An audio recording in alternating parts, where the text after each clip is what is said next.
Hello guys and gals, and welcome to another episode of Unique Items. Today we're going to be looking at a fun one. This is an elite level sword. It is known as Doombringer. Yes, the Doombringer champion sword. The Doombringer champion sword is one-handed damage of 114 to 289, pretty sweet. Two-handed damage of 278 to 390, also pretty darn nice. It has a strength requirement of 163, a dexterity requirement of 103, so pretty high on the dex and strength requirement. Required level 69, ensuing jokes.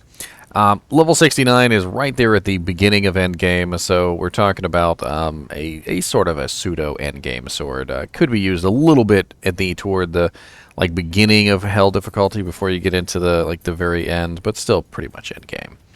It's indestructible, so unfortunately it does not come in the ethereal form. This is actually kind of nice, though, because it means it won't break on you. A lot of the times with the weapons in this game, the durabilities are insanely low for no reason, and ends up being very bad as far as how much they break. And we also have kind of a very bad variable here on the enhanced damage, which is unfortunate because this weapon is not exactly very common. I think in my time I've only found one in 22 years. It's 180% enhanced damage to 250% enhanced damage. So if you count that up, that's actually 80 to 90, 90 to 100, and then plus 50. So we're talking about 60, 70, so a 70% variable on the enhanced damage, which is actually kind of high. It does mean that sometimes you'll find this in a very poor state. We also have an adds damage of 30 to 100, which is actually min and max damage, believe it or not. Just like the War Travelers offers the same effect. We have a very nice bonus to attack rating of 40%, although I would have rather preferred a flat amount. Although bonus percent attack rating seems like a really nice thing, the problem with bonus percent attack rating is that you already have such a high amount of bonus percent attack rating that it really doesn't add a whole lot to your character. What you're looking at is you need raw numbers. 10,000% of 1 is only 10,000, but 10,000% of 100 is a lot more, and 10,000% of 1,000 is a lot more, and so forth and so on. So, you need more base attack rating than you need flat attack rating, especially when you consider you have 216% on Blade Mastery. For instance, Berserk gives 490%, so you've got 490% plus 216% already. So what's an extra 40% really in the grand scheme of things? What you really need is flat numbers, and I kind of really wish this had some flat attack rating on it, like 1,000 flat or something would be a hell of a lot more useful than 40% bonus. Because when you actually put it on and you take a look at it, the difference in attack rating between, say, something like, I'm trying to see here because I don't have any Mace Mastery. I have to put in points in Mace Mastery real quick to give you a comparison here. So between the Ogre Ball, which does not have attack rating on it at all. Trying to see if there's anything on here that actually gives attack rating. The plus 3 skills would give a little bit of attack rating, so 5,114. And as you can see, the Doombringer, 5,144, 5,144. There's basically no difference in attack rating between the two items.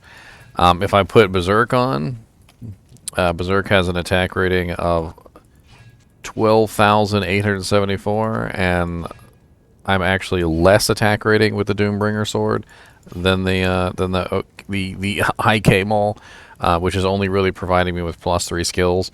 But as you can see, plus 3 skills gives me more attack rating than the 40% that's on the weapon. They could have just simply put plus 1 Barbarian, or plus 1 all skills, or plus 2 all skills, and it would have been better than the 40% bonus to attack rating.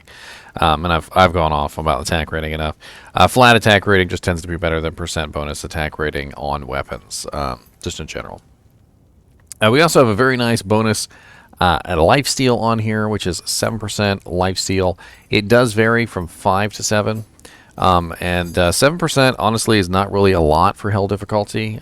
In combination with other effects that you may have, rings, amulets, lifesteal on armor or helmets or whatever's going on there, it could definitely be an addition to what you have, but 7% by itself is really not a lot once you start to get into the lifesteal penalties.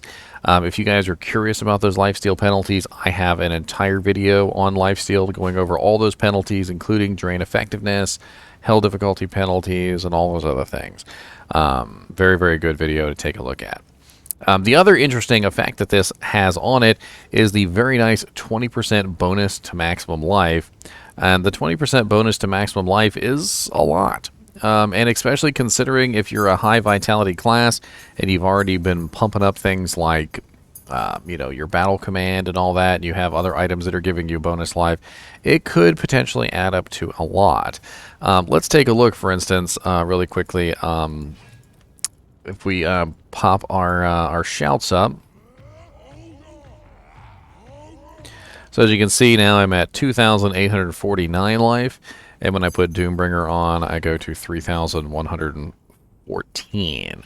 There's the 14. So as you can see, a pretty nice little bump in life there. And you could potentially dual wield Doombringers and get 40% increased maximum life, which is kind of interesting. And it's not exactly a bad thing. There are some downsides to this weapon. It doesn't have any increased attack speed on it. So there's no like additional like 20% or even 10% or 15%. Like it just, for some reason or another, it's just very low on the attack speed side of things. It is already a fast attack speed sword because the champion sword is a fast attack speed base, but it has no increase. We should probably also talk about the range of the champion sword. So the range of the champion sword is 3. So it is a rather decent range for a weapon. So if you're looking for a longer range weapon, champion sword has you there with a 3 range. For reference, the phase blade is a 2 range, and the berserker's axe is a 3 range. So this is equivalent to a berserker's axe in range. When it comes to this sword, I mean, I could see barbarians utilizing this. I could also see this being utilized on a shapeshifter druid.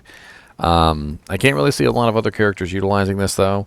You could potentially put this on an Act 2 two-handed barbarian. It's rather unfortunate that you can't put this on an Act 2 frenzy barb, because the frenzy barbs can only use one-handed swords.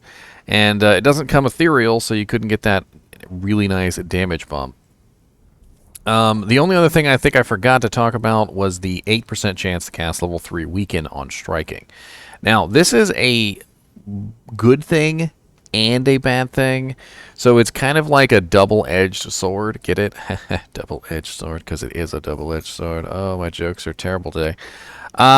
Because weaken, number one, will help you tremendously in a defensive standpoint.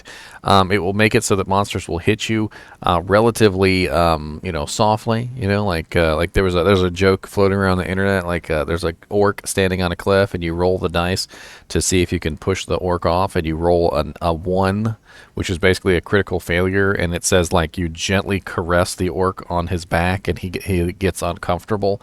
Like like when you cast weaken on monsters, it definitely does make them rather weak. Level 3 weaken, for instance, would reduce the monster's damage by negative 35%, and this is before the DR calculation. So let's say I had 50% DR, right? And the monster has weaken cast on him, which is negative 34%. Let's take a monster that hits me for 1,000 damage, right? So let's say 1,000 damage comes in. The monster's damage was reduced by 34%, which means he's now only doing 660 damage instead of 1,000. Then my physical damage reduction is also going to take place here, and I'm going to reduce that by 50%. So the 660 is going to be reduced down to 330. So as you can see, weaken can come in handy to reduce the physical damage of a monster even further than physical damage reduction will allow. However, it also overwrites things like amplify damage, decrepify, lower resistance, and any other beneficial curse that you might necessarily want in Weaken's place. So you kind of have to take this with a grain of salt. Like, do you want the Weaken, or would you rather prefer something else? And because the Doombringer is a mainly physical damage weapon, it's rather unfortunate that it overrides Amplify damage, because Amplify damage would definitely be something that you would want to use on a mainly physical damage weapon. However, if you were using, say, Berserk with a Doombringer, which I feel like would be a good choice, you get a huge amount of life, which is definitely going to help you a ton, just make you a raw damage sponge. And then you are also going to get the Weaken, which is going to help prevent the monsters from hitting you so hard. So when you are in the Berserk state, you lose your defense. So you're gonna get hit. And this would make sure that when you get hit, it doesn't hurt so bad.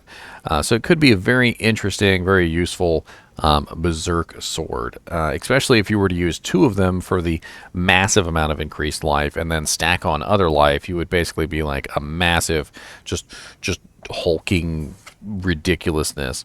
You could even throw in something like Arcane's Valor just for fun, so you could beef up the life even further.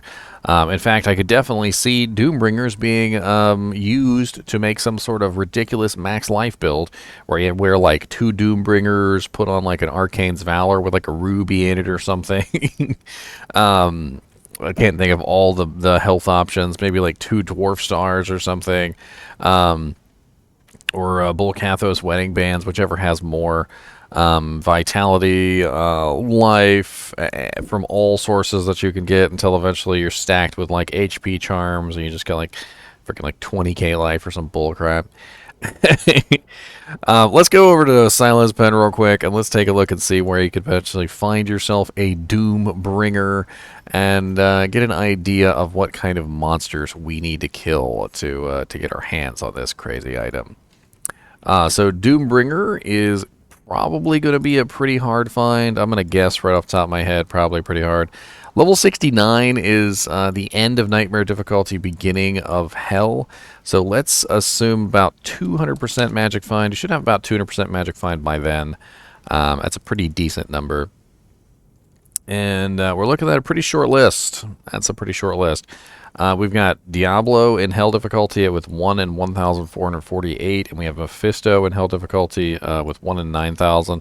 Looks like Diablo wins by miles, so definitely Diablo as far as bosses is concerned.